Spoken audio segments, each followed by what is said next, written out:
Welcome to yet another listing that I have here. It's a warehouse. Total square footage on the building, we're looking at about 15,000 square feet. It is currently owner occupied, meaning that the owner of the building occupies their business. They have a packaging company. The owner wants to lease a portion of the building because they're not occupying it, and that is exactly where we're going.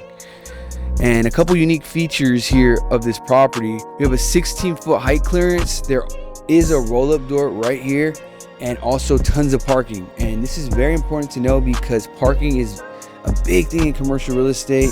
In some cases there's a lot of building but not enough parking, and tenants are fighting over the parking spaces. So the fact that it has a lot of parking creates a lot more value. We have a 16-foot height clearance. We have 400 amps, 240 volts here, so this is great for a potential manufacturer as well. Endless opportunities. These are all important things to know when you're touring a property so that you could help educate the end user and get the deal done.